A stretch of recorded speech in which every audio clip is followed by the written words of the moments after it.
Bonjour à tous et bienvenue dans ce nouveau podcast. Aujourd'hui, j'ai décidé de vous faire partager le métier de l'hypnothérapie. J'ai donc fait venir une intervenante. Nous aurons la même interview qu'on peut trouver habituellement. Et pour aujourd'hui, je vais vous présenter Chantal. Bonjour Chantal. Bonjour Valérie. Comment allez-vous? Très bien et vous-même? Très très bien et puis contente de partager ce moment avec vous. C'est un moment aussi agréable pour moi et j'en suis ravie. Ah bah alors, si on est toutes les deux ravis, on va faire un super boulot. Youp! Alors, je vais vous demander, Chantal, en quelques mots, là, tout de suite, assez rapide, votre âge, votre région, votre nom de famille que je n'ai pas encore donné, votre métier. Ok, donc je suis Chantal Vidal, j'ai 69 ans, je suis hypnothérapeute sur la Tour du Pin et j'habite la région depuis un peu plus de 30 ans.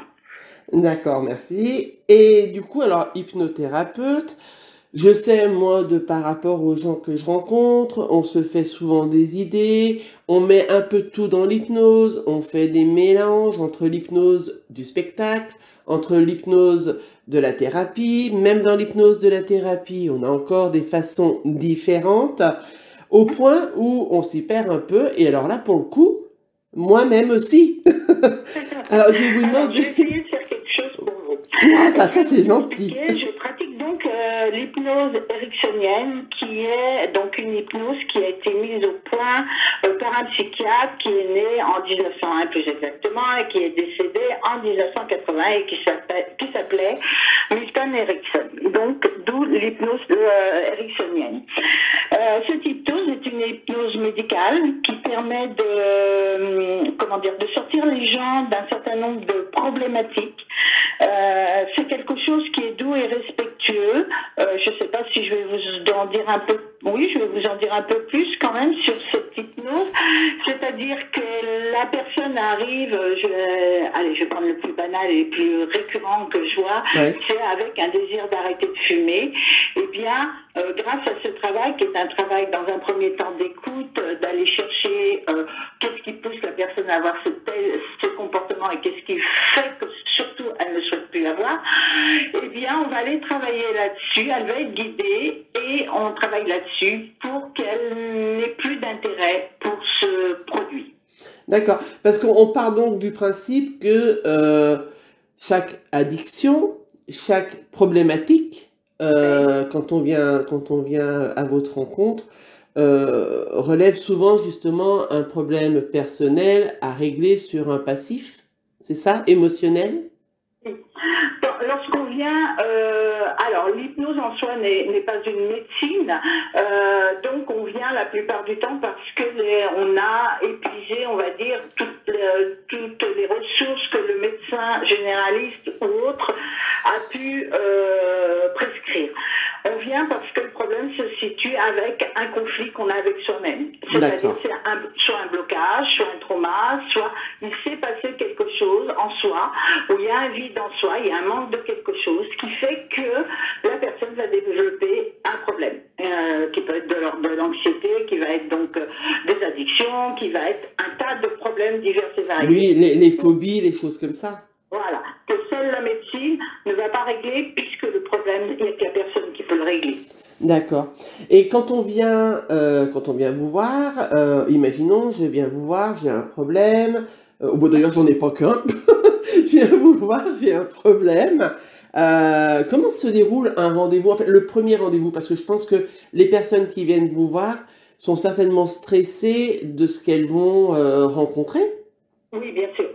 Alors, moi déjà, je reçois la personne et il y a une relation de confiance qui va commencer à se mettre en place. C'est-à-dire, on va prendre du temps. Il faut savoir qu'une séance dure 1 heure et demie. Ah oui, Donc, je vais prendre du temps avec cette personne. Je vais donc déjà prendre son identité, enfin bon, son identité, la façon dont elle a pour habitude de vivre. Et puis, je vais être à l'écoute de ce qui l'amène ce jour-là. Donc, qu'est-ce qui l'amène à consulter? Elle va m'expliquer sa situation, ce qu'elle souhaite voir changer dans ce qu'on qualifie toujours de problème. Et je vais là-dessus, moi, essayer d'orienter mon questionnement par rapport à ses dires et la pousser un peu plus dans ce qu'elle n'a pas encore verbalisé, on va dire. D'accord. Et petit à petit, bon, ben, le climat de confiance s'installe. Ensuite, cette partie-là est donc ce qu'on appelle l'anamnèse, c'est-à-dire c'est un moment d'échange.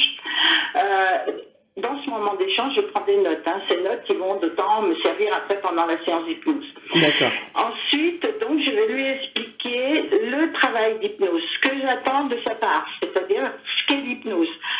Cette conscience modifiée, c'est-à-dire cet état de transe, puisque le mot transe chez vide de l'employé, du fait qu'il est souvent, comparé à ces tribus qui dansaient ou ces musiques à percussion, enfin qui font que les gens rentrent dans un état plutôt spectaculaire. Et incontrôlable. La transe hypnotique est une transe de rêverie. Oui. C'est-à-dire c'est un état de conscience modifié qui fait que la personne va se laisser guider et partir et voyager dans sa tête. Oui, donc pas nous rendre incontrôlables. J'attends et ensuite on va faire la séance d'hypnose où là il y a un lâcher-prise nécessaire qui va se dérouler dans un premier temps par une relaxation pour approfondir et ensuite un approfondissement pour les aider à bien rentrer dans un état de tranquillité et ensuite l'hypnose proprement dite, c'est-à-dire la séance qui concerne le problème avec à la clé l'objectif à atteindre. Je vais mener ça par le biais de... Alors j'appelle ça un rêve éveillé moi, mais c'est voilà, c'est une histoire que je construis à partir de suggestions, de métaphores. Oui. Cette personne l'entend, la reçoit, son inconscient va lui faire vivre des images, va lui faire visualiser des images en interne et elle-même donc va être l'actrice de ce qu'elle entend. Donc elle chemine dans son rêve et elle met en place des nouveaux comportements ou elle quitte des comportements, enfin elle est actrice du travail qu'elle est en train de faire. Le conscient est resté de côté, on ne s'adresse plus qu'à l'inconscient. Ouais. Alors, je sais que justement, il y a souvent cette question qui revient. Oui, mais alors si je fais de l'hypnose, est-ce que je suis consciente de ce qui se passe dans l'instant ou est-ce que c'est comme, en fait, des fois ils ont peur que ce soit comme une anesthésie en fait, et qu'ils ne peuvent plus bouger et pas partir de la pièce si ça leur convient pas, ou est-ce que effectivement ils ont l'impression que l'hypnose ça fonctionne pas parce qu'ils entendent tout et qu'ils ont l'impression qu'ils pourraient se lever et partir de la pièce? Oui, alors c'est une bonne question. Merci. Alors, effectivement, alors les gens, quand ils sont partis dans la séance d'hypnose, savent qu'ils sont, une partie d'eux sait qu'ils sont dans un fauteuil et qu'ils sont guidés par la voix du thérapeute. Là, ils en sont conscients, mais c'est comme s'ils étaient aspirés, enfin attention, aspirés gentiment et avec beaucoup de délicatesse dans une histoire en parallèle. Un peu quand on raconte des histoires à un enfant et qui devient le héros de l'histoire qu'on lui raconte, il se crée son film intérieur. Donc là, ça va être ça, mais dans un but thérapeutique. Et que du coup, la personne entend, mais justement, le fait qu'elle se souvienne même de la séance d'hypnose, elle entend, mais comment dire, elle entend, mais elle ne juge pas, elle ne critique pas ce qu'elle entend justement, et elle laisse passer. Donc l'inconscient reçoit l'information, mais il n'y a pas eu de barrière avec le conscient. Qu'est-ce qui nous met souvent plus ou moins mal dans la vie, c'est qu'on voudrait quelque chose, mais notre conscient nous fait dialoguer avec nous-mêmes en nous disant « Ah ouais, mais si tu fais ça, ça va pas le faire, ou ci, ou ça. » Et du coup, on se crée des blocages. Oui. Alors que la personne-là ne dit rien, n'a qu'une mission, c'est de suivre la voie. Et cette voie, puisque l'objectif est fixé, va aller dans le sens que la personne souhaite, sans qu'elle vienne parasiter avec son conscient. Donc la personne se souvient aussi de ce qui s'est passé après une séance, sauf quand il y a des gros traumatismes, quand il y a des choses très importantes, enfin très, des traumas lourds ou douloureux, si bien qu'il y a une amnésie qui va être demandée, mais par le thérapeute. C'est-à-dire qu'au moment où on ramène la personne, c'est une expression ramener, c'est-à-dire c'est dire à la personne de réouvrir les yeux. À ce moment-là, il est demandé on demande à l'inconscient de garder tout ce qui s'est fait, c'est-à-dire Ouais. quelque part, de l'ancrer quelque part en soi.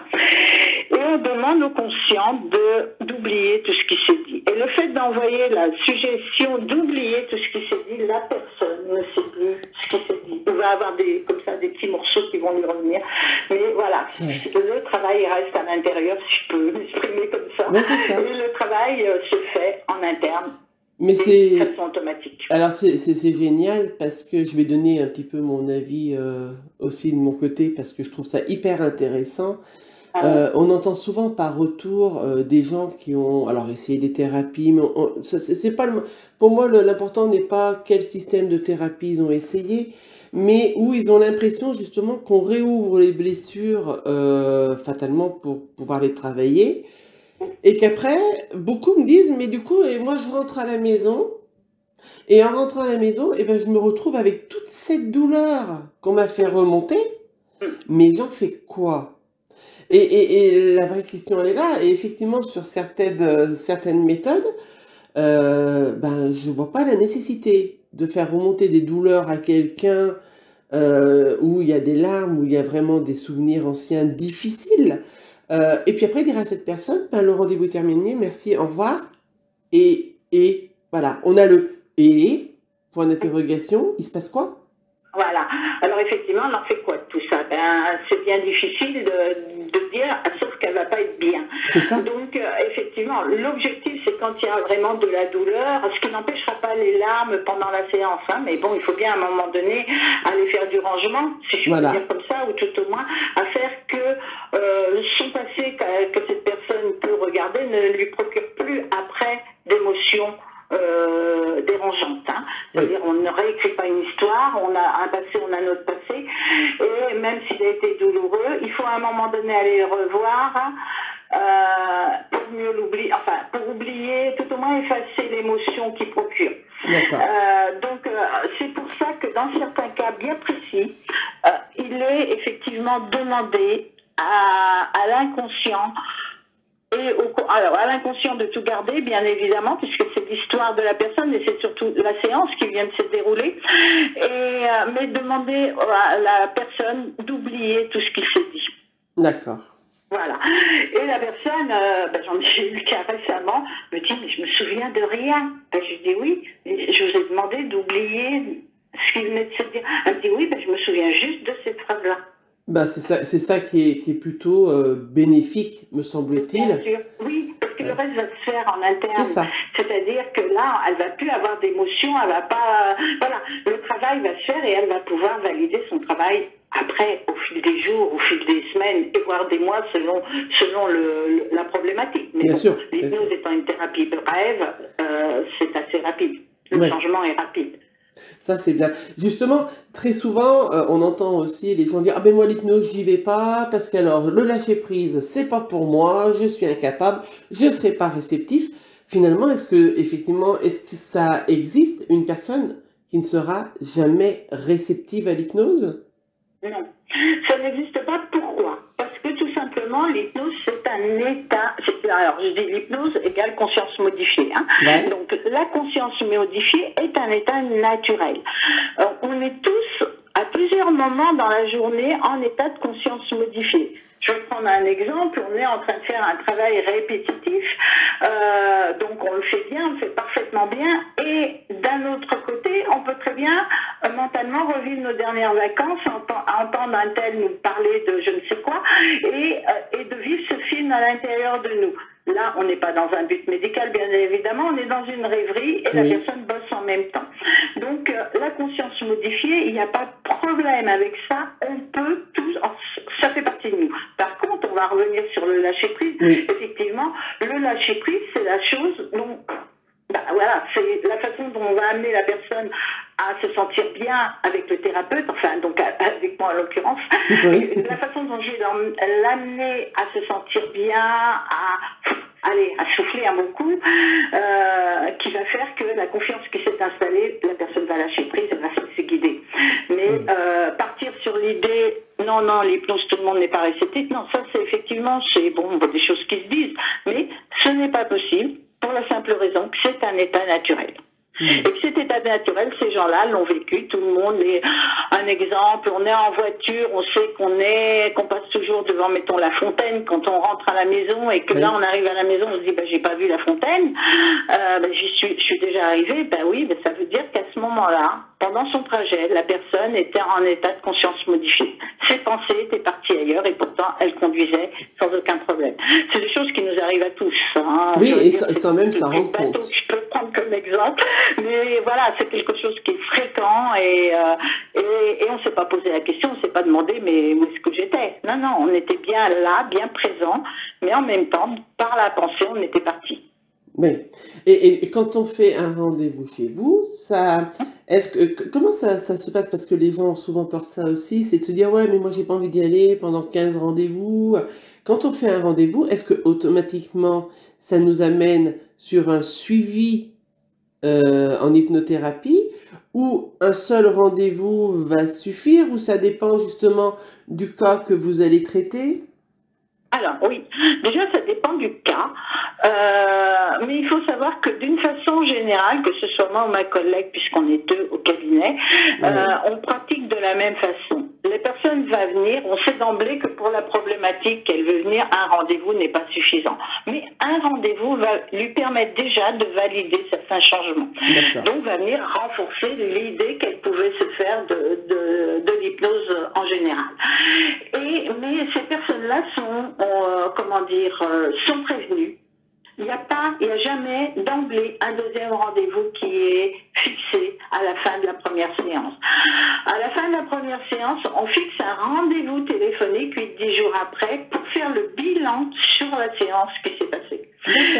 En fonction, et là la personne est prévenue que si elle le souhaite et si elle considère que la thérapie lui correspond, eh bien évidemment ce sera le moment de demander un deuxième rendez-vous.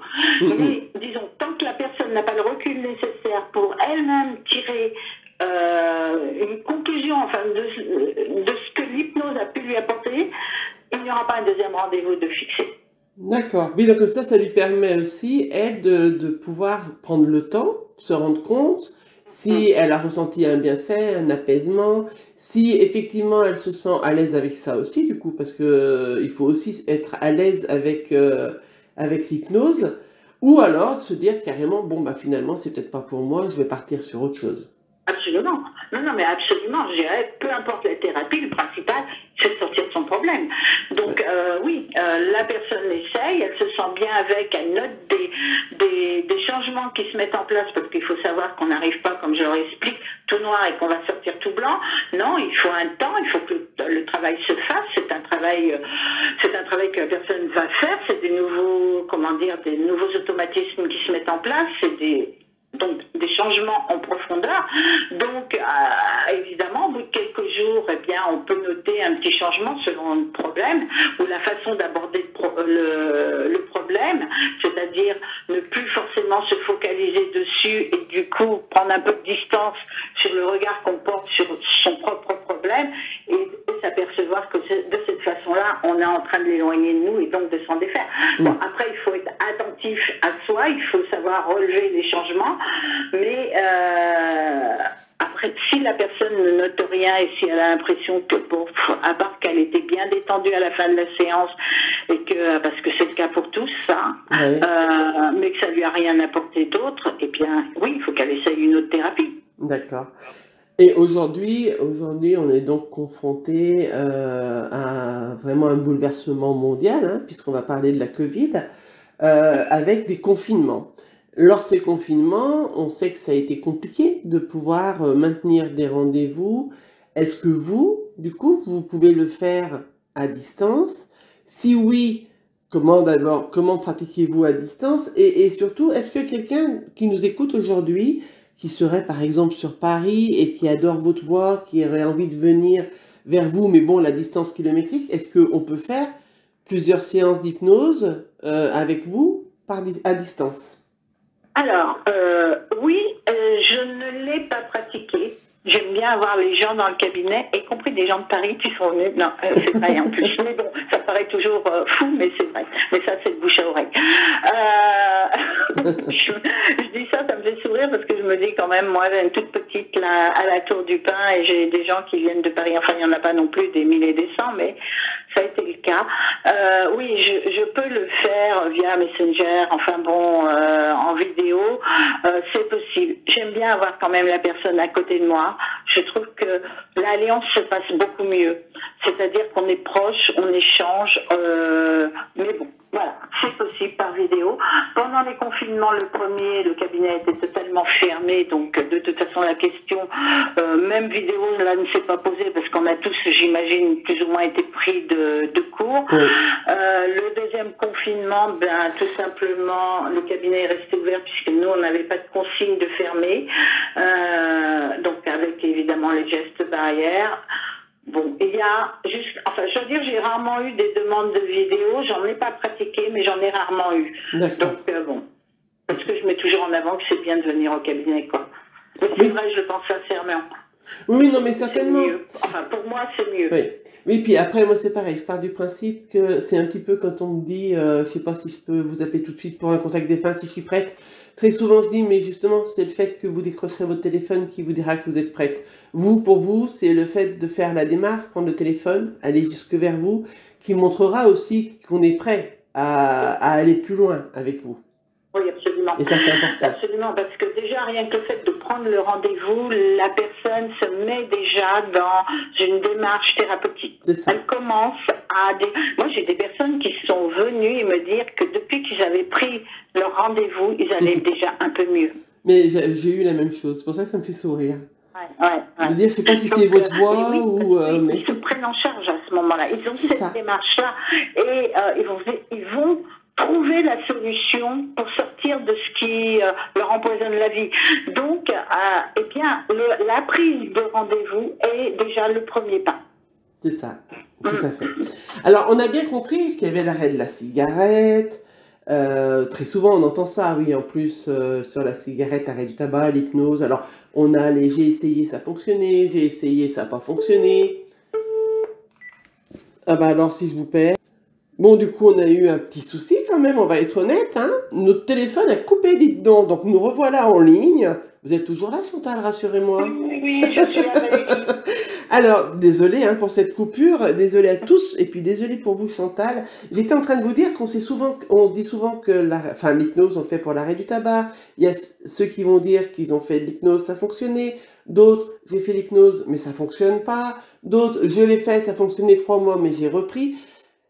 Dans quelles circonstances on vient vous voir? Parce qu'il n'y a pas que la cigarette. Quelles sont les démarches multiples pour venir vous voir? Ok. Alors, les démarches sont effectivement multiples.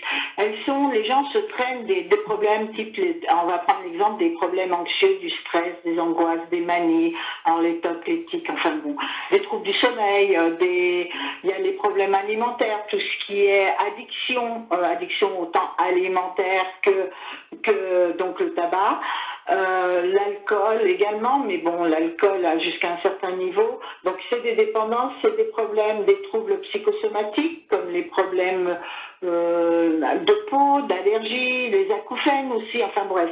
Il y a les traumas, là les gros, bon voilà. Il y a également tout ce qui est confiance en soi, lâcher prise, acceptation d'un tas de choses. C'est très, il y a énormément de possibilités de travailler avec l'hypnose. Je dirais que comment est-ce que justement on se dit je vais me diriger vers ce type de thérapie? Eh bien tout simplement, là aussi j'en reviens au médecin généraliste. Quand le médecin généraliste a ce genre de patients, il va essayer, il va les aider du mieux qu'il peut les aider. Quelquefois il a recours à certains traitements, mais le problème n'est pas réglé. C'est-à-dire que voilà. Et qu'à un moment, les médecins, parce que c'est vrai qu'ils le disent, parce que c'est dans le langage courant, ils vont dire aux gens, mais c'est dans votre tête. Parce que moi, bon, c'est comme ça que souvent on me le ramène. Oui, mais on l'entend souvent. Ça ne veut pas dire qu'ils sont faux, parce que les gens le prennent mal, et puis le médecin non plus ne pense pas un seul instant à ce genre de choses. Mais ça veut dire quoi? Ça veut dire que ces personnes-là ont un problème, sont en conflit avec elles-mêmes. Oui. Et qu'il va falloir le régler, et que pour le régler, il y aura déjà cette prise de conscience que c'est eux qui peuvent le régler, en étant évidemment aidés et guidés, mais voilà, c'est dans leur pouvoir et dans leurs ressources de pouvoir sortir de leurs problèmes et non pas de s'avaler forcément un tas de cachets, même si les cachets auxquels je pense sont souvent aussi une aide incontestable dans des moments de grande difficulté. Oui, parce que ça me fait rebondir sur un cas, parce qu'en ce moment, on parle beaucoup, tous les documentaires sont cernés sur l'obésité en France. Oui, Si on parle de l'obésité, bien sûr que, alors là, il y a les opérations, il y a les choses, il y a aussi le rééquilibrage alimentaire, mais ce qui m'interpelle, c'est qu'il y a certainement, et vous allez me dire oui, une cause émotionnelle, parce que si on fait un rééquilibrage alimentaire, ou même si on fait une opération où on rétrécit l'estomac, dans la logique, on ne devrait plus être appelé à prendre des kilos, puisqu'on devrait se réguler au niveau de l'alimentation. Et pourtant, même si l'estomac est devenu plus petit, certaines personnes, après une opération comme ça, vont reprendre du poids et vont revenir, alors peut-être pas au stade d'avant, mais en tout cas avec encore 20 kilos de trop. C'est quand même bien qu'il y a une raison émotionnelle à ce moment-là, qui va faire qu'on se remplit de ces kilos comme si on se remplissait de quelque chose. absolument, absolument. On va dire que l'intervention chirurgicale, qui est donc le gros truc, c'est lourd, va effectivement dans un premier temps permettre à la personne de perdre du poids, ça c'est incontestable, ça va même être spectaculaire, peut-être même trop. Parce qu'après, il y a une perte d'identité. Il faut aussi être conscient qu'il y a effectivement cet après-là, avec les conséquences psychologiques que ça peut entraîner. Hein. Je ne dis pas que c'est général, mais pour en avoir vu des personnes comme ça, je sais que ça entraîne aussi ce genre de problématique. Mais bien évidemment, Valérie, comme vous dites, la personne va, la plupart du temps, reprendre son poids, peut-être pas autant, mais quand même, va redevenir en obésité, on va dire. Mais pourquoi? Simplement, non pas que l'opération n'a pas fonctionné, non. Simplement parce que, à un moment donné, on n'a pas traité les raisons pour lesquelles la personne s'est mise à trop manger, on va dire, à avoir ces comportements, ces troubles alimentaires. Et voilà. Donc, qu'est-ce qui se passe? C'est-à-dire que très souvent aussi, les personnes qui aiment manger, parce qu'il faut aimer aussi manger, hein, on va pas se gaver. Ces personnes qui aiment manger, qui sont de bonne nature, eh bien, vont se servir quelque part de la nourriture, inconsciemment je dis, hein, quelque part de la nourriture, pour se remplir lorsqu'il y a une émotion. C'est ce qu'on appelle manger ses émotions. Lorsqu'il y a une émotion qui vient les perturber, ou lorsqu'il y a des manques, ça peut être un manque affectif, ça peut être un manque dans son emploi du temps, ça peut être un tas de choses, va se remplir avec de la nourriture, et du coup la nourriture devient, moi j'appelle ça leur doudou, qui est toujours là à portée de la main pour leur faire plaisir et pour leur faire du bien. Oui, c'est ça. Et évidemment, se traduit par des kilos superflus. Exact. Alors, c'est ce qu'on appelle aussi une addiction. Enfin, moi, j'ai été une grande fumeuse il y a un petit moment en arrière, puisque ça fait 7 ans là, que j'ai arrêté. Mais c'était ça. Enfin, quand on fait une relation sur tout ça, on se dit, on ne va pas bien, on fume. On va bien, on fume. On s'ennuie, on fume. On est hyper occupé, on fume. On n'a rien à faire, on fume. Et c'est un peu pareil aussi pour la nourriture ou pour l'alcool ou d'autres addictions. C'est qu'à un moment donné, on n'arrive plus à gérer soi-même son émotionnel. Du coup, on va essayer de combler ce déséquilibre par quelque chose qu'on va rentrer systématiquement et puis qu'on va lui ordonner. Soit tu nous rends mieux, soit au contraire, on est super bien et on va pouvoir partager cette excitation de bonheur avec ça. Et en fait, on devient dépendant par la suite. On devient dépendant, oui, dans la mesure où même c'est un geste, ça devient des gestes compulsifs pour la nourriture. Donc on ne se pose pas la question, c'est le médicament. C'est ça. Comme la cigarette, à un moment donné, les fumeurs donnent tous des rôles inconscients à la cigarette. Bien sûr. Comme vous l'avez dit Valérie, c'est-à-dire qu'ils sont contrariés, ils se disent je vais aller me fumer une clope et ça ira mieux. Voilà. Ils ont un truc pénible à faire, ils disent je me fume une clope et j'y vais parce que là, c'est la clope pour les encourager. Ils ont fini leur boulot pénible, ils se fument une clope pour se récompenser. Ils s'ennuient, ils se fument la clope, c'est comme s'ils avaient la bonne copine toujours dans la poche. C'est ça. C'est ça. Ils donnent des rôles comme ça inconscients addiction, tout simplement, et que cette addiction revient à longueur de journée, enfin, quel qu'elle soit, alcool, nourriture, drogue, bon, on part dans d'autres trucs, donc je préfère pas trop en parler, Oui. mais voilà, donc ils vont se servir du produit en question pour remplir des moments de difficulté de leur vie. Mais c'est Et ça. même pour certains d'enthousiasme. Complètement. Parce qu'après, on part dans la convivialité. Complètement. Et alors, on a bien compris que quand on finissait un rendez-vous avec vous, on a effectivement ce mieux-être tout de suite, ce Oui. côté détendu. Est-ce qu'il y a d'autres bienfaits immédiats qui ressortent? Non. Alors, immédiat, quand la personne, je lui demande de réouvrir les yeux, alors là, il lui faut quelques secondes pour réatterrir, si je peux m'exprimer Oui. comme ça. Et non, elle va se sentir super vidée, super bien. Mais c'est vraiment, c'est systématique. Il n'y en a pas un qui m'a dit s'être senti mal, vraiment. Ils sont bien, ils ont tout lâché. Ils ont tout lâché. Donc là, c'est vraiment le gros truc qui ressort. Le travail n'est pas fait, hein, parce que le travail, il se fait en intérieur, il va s'étaler sur plusieurs heures, sur plusieurs jours, enfin, comme je disais, plusieurs semaines, et selon la problématique, plusieurs mois. Mais ils ont tellement lâché, ils se sont tellement intéressés à leur être intérieur que, eh bien, ils se sentent juste bien. Mais le fait de se sentir bien pour certains, et notamment les grands anxieux, se disent « mais j'ai l'impression que je ne me suis jamais senti aussi bien de ma vie ». Pour eux, c'est quelque chose qu'ils doivent garder en mémoire, parce que c'est, voilà, on doit se sentir bien. Oui. D'accord. Et puis après, bon, bien sûr, après, ça fait pas tout, hein, sinon ce serait une bonne relaxation, quoi. Mais voilà, c'est vraiment la première chose qui est constatée.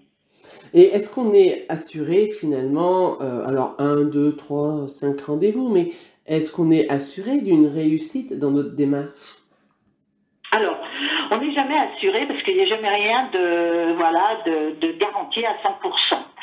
En hypnose, on a de très bons résultats. Mais il y a toujours une condition, c'est-à-dire que le thérapeute ne fait pas de magie. Il n'y a pas de baguette magique. Donc la condition, et je dirais la première condition, c'est la motivation de la personne. C'est, elle vient voir le thérapeute pour quitter un problème. Hein. C'est une généralité, le problème. Hein. C'est pour citer tout ce que j'ai pu dire dans ce qu'on pouvait traiter. Oui. Elle vient parce qu'elle ne veut plus son problème. Et elle est motivée. Alors la clope, c'est voilà, c'est quelque chose de facile à savoir s'ils sont motivés ou pas, parce que j'ai mes petites questions. Mais elle est motivée à quitter son problème. Et à partir de là, elle a fait 50% du boulot. D'accord. Voilà. Et ensuite, au thérapeute de bien guider la personne pour que, eh bien, non pas 100% soit atteint, hein, mais que cette personne quitte son problème, et d'une façon définitive, puisque quand on quitte un problème, on met en place des nouveaux comportements qui vont devenir automatiques. Donc, comme le fait de respirer, ou je ne sais quoi, ou de marcher, de parler. Donc, à partir du moment où les nouveaux comportements sont mis en place, le problème n'existant plus, ça va durer, quoi. C'est une autre façon de vivre et d'aborder certaines situations quand il s'agit de stress ou autre, quoi. Et quand il y a un blocage, enfin si ça ne fonctionne pas par exemple, est-ce que c'est un blocage de notre part à nous? À nous, de la personne. Enfin, au consultant? Alors, quand il y a un blocage et que ça ne fonctionne pas, alors s'il y a un blocage, théoriquement, on devrait arriver à le déceler au moment de l'échange. S'il y a blocage, si on voit qu'il y a des blocages, ne serait-ce que liés à une éducation, liés à un vécu, on va voir qu'il y a des non-dits, il y a des choses qui n'ont pas été verbalisées, on doit pouvoir le déceler et en parler. Là, j'aurais tendance à pas parler de blocage. Pareil, si la personne, elle est de bonne foi, elle a été sincère, elle a tout dit, donc ok. Le thérapeute fait son travail le mieux qu'il le peut, ça devrait aller. Maintenant, attention, qu'il n'y ait pas une petite voix qui dise, la personne qui consulte, il ne faut pas qu'elle ait sa petite voix interne qui vient lui dire, ouais, tu vas essayer ça, mais oui, tu as envie de t'en tirer, tu vas essayer ça, mais bon, peut-être que ça marchera pas, on verra bien. D'accord. Voilà. Mais bon, en même temps, le thérapeute, je peux aussi, puisque c'est de moi qu'il s'agit, je peux aussi peut-être ne pas être suffisamment performant ou percutant pour la personne. Mais... après, il y a une histoire de personne à personne. Oui, complètement. Mais c'était pour voir si, enfin surtout pour savoir si éventuellement il y avait des gens qui pouvaient complètement bloquer, mais vous avez très bien répondu, il y a aussi quelque part ce mental qui va faire dire je vais y aller, mais de toute façon ça ne fonctionnera pas. Voilà. Oui,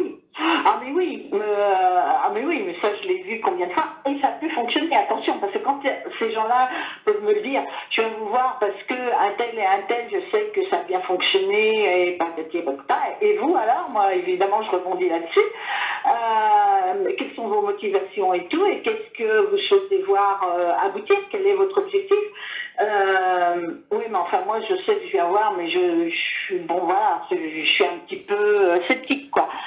Et ben, à partir de là, mon travail va être de la convaincre que sa démarche, si elle souhaite quitter son problème, sa démarche est la bonne, et que voilà, et que oui, il y a des résultats où la personne était mi-figue mi-raisin en arrivant, mais a fini par avoir des bons résultats, comme il y en a d'autres, où il n'y en aura pas eu, quoi. Mais bon, je dirais que ça fait partie, c'est normal. Moi, je me sens ni mise en cause, et je ne mets pas en cause la personne. C'est-à-dire que peut-être que ce type de thérapie ne leur correspondait pas, peut-être qu'ils n'étaient pas prêts, peut-être que c'était pas le moment. Je me dis aussi, bon, je fais du mieux que je peux, je fais mon travail avec beaucoup de conscience, mais peut-être que je ne correspondais pas non plus à cette personne. Et puis des fois, peut-être que c'est juste pas le bon timing, le bon moment pour la personne, parce que certaines personnes vont essayer une fois, ça ne fonctionne pas. Et puis peut-être que 3-4 ans après, même un an après, ils vont réessayer. Et puis là, c'était le moment de le faire, et effectivement, ça fonctionne. Je pense qu'il y a aussi des rendez-vous de vie, comme on dit si bien. Est-ce que c'est le moment du rendez-vous, ou est-ce qu'on y va parce qu'on est poussé par quelqu'un qui nous pousse pour dire « Allez, vas-y, c'est génial, tu verras », et qu'en fait, on n'est pas prêt. On y va plus parce que l'autre nous a poussé, plutôt que d'y aller parce qu'on est prêt soi-même. Bien sûr, le nombre de personnes qui viennent pour faire plaisir à l'entourage. C'est ça. Il faut vouloir le faire. On fait les choses pour soi. Exactement. Et alors, petite question spirituelle. Tadam! Est-ce que quand vous êtes en séance, en rendez-vous, est-ce que vous recevez, ressentez des choses un peu plus subtiles du coup qu'on pourrait mettre sur le monde spirituel? Et surtout, est-ce que vous le recevez avec conscience? Est-ce que vous avez eu des choses comme ça? Alors,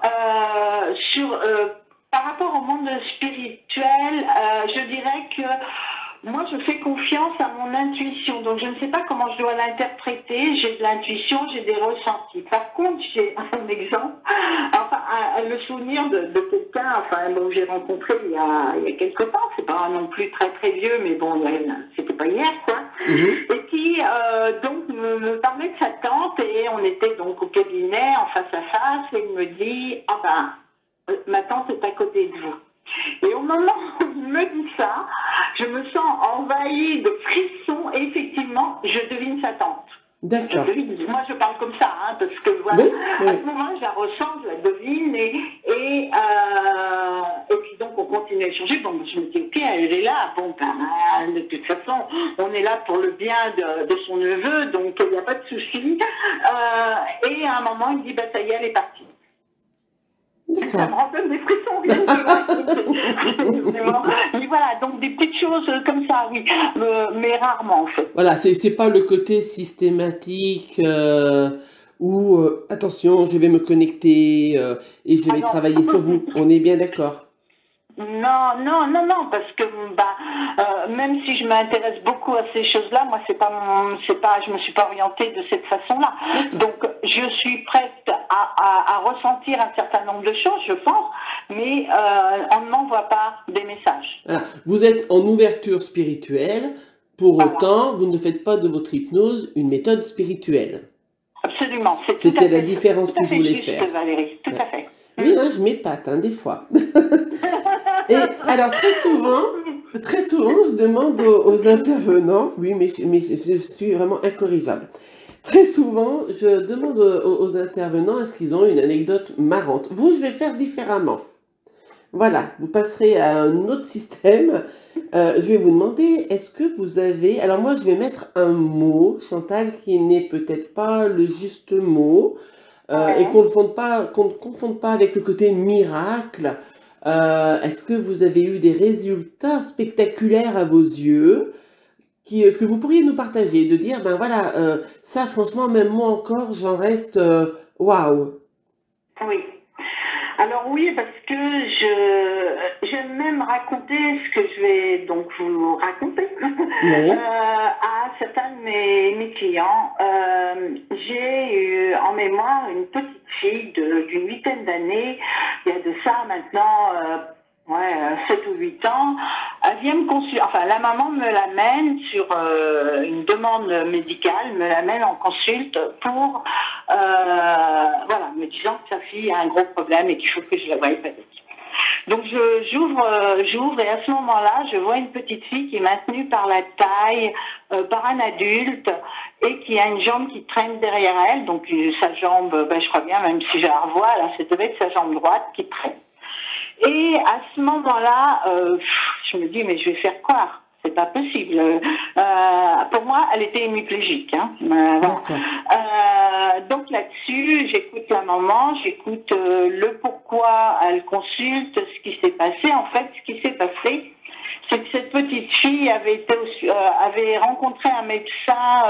Alors c'est les médecins d'urgence les week-ends, je sais plus, elle habite Lyon en fait. Hein, Oui, et suite à un œdème de Quick, mais un début d'œdème de Quick, hein, pas quelque chose de spectaculaire, mais un début, donc tout de suite piqûre pour que ça aille mieux et tout. Et à ce moment-là, le médecin, pour peut-être certainement même rassurer la petite fille, lui montre une photo qui, paraît-il, était une photo atroce où là, il y avait un œdème de Quick géant. Mais bon, il se passe rien dans le cabinet. Et progressivement, en sortant du cabinet, cette petite fille perd l'usage de sa jambe. Une panique, hospitalisation en pédopsychiatrie, il trouve rien. D'où le fait que donc je reçois cette petite fille, puisque le médecin traitant habite la Tour du Pin. Et je reçois cette petite fille et là je commence à m'interroger. Je me dis, bon, si les médecins ne trouvent pas, qu'est-ce que je vais faire moi à mon petit niveau? Et finalement, après avoir échangé avec la maman, je commence avec cette petite fille et on part dans j'appelle ça un délire parce que c'était pas une séance d'hypnose, hein, je sais pas ce que j'ai fait, mais bon, je l'ai fait chanter parce qu'elle chantait très très bien. Enfin, on a fait plein de choses et puis je lui ai demandé un objectif.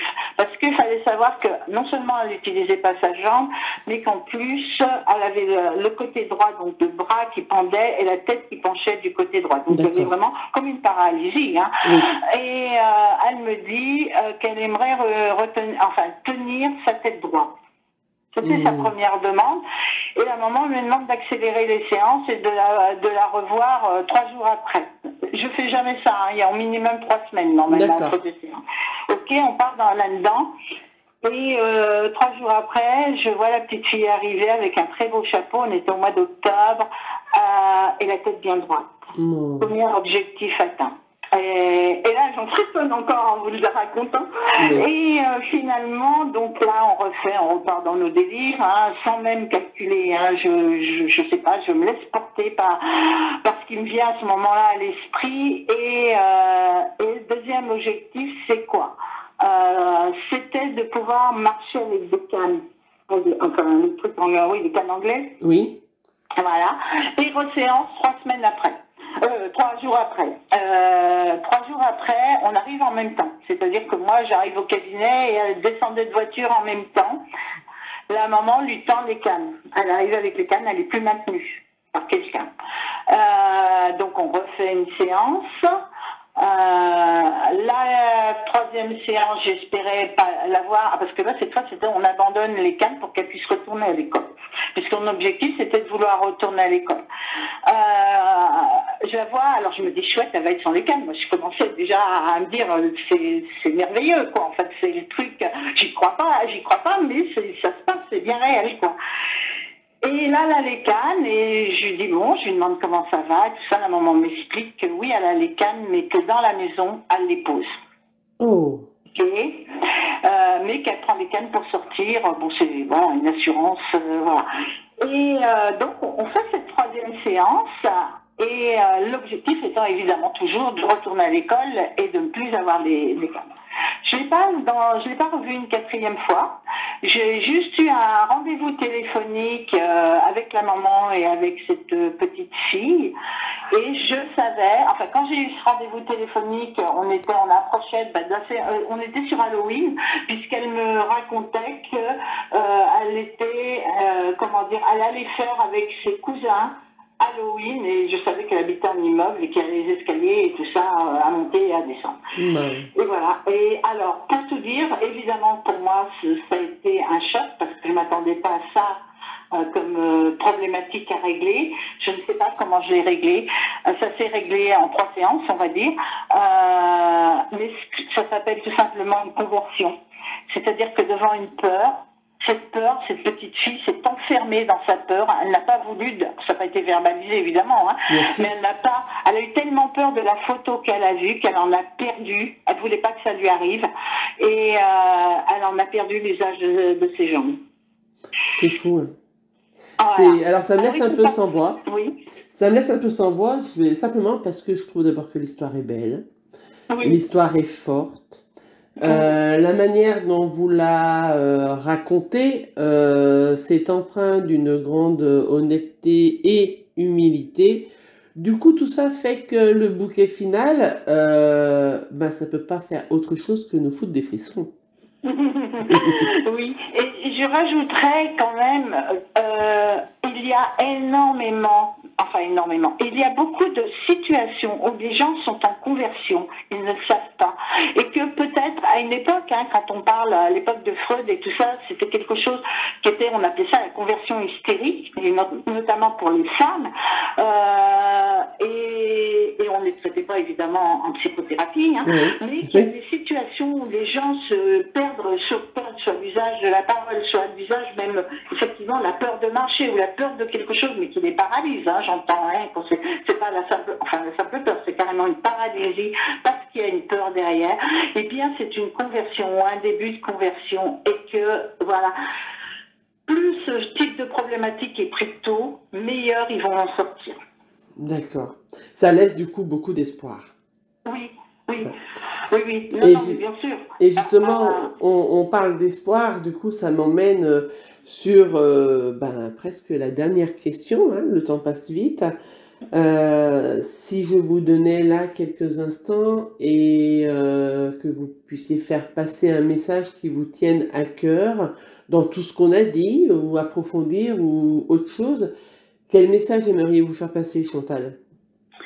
Alors moi, ce que je pourrais éventuellement dire, ce n'est pas de moi, je ne sais plus quel en est l'auteur, mais je dirais qu'on est le reflet de nos pensées. Alors commençons par nous aimer, à nous faire du bien, et notre état général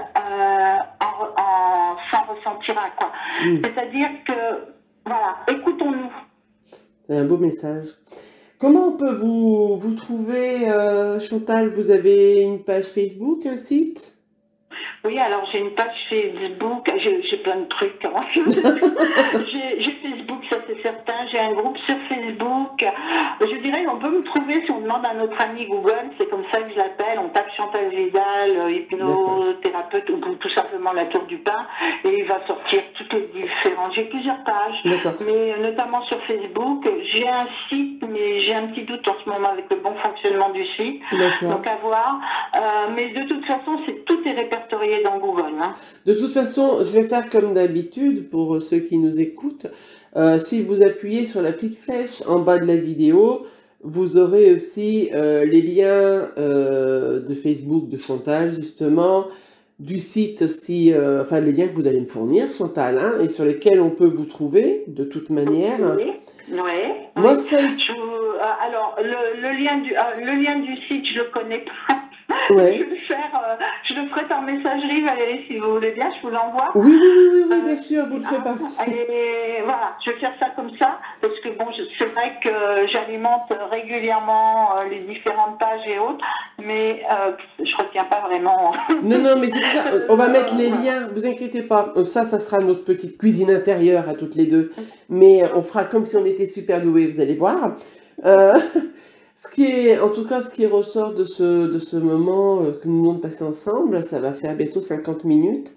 J'ai passé un super moment avec vous, Chantal. J'ai adoré votre façon de parler de votre métier, de relativiser aussi certaines choses.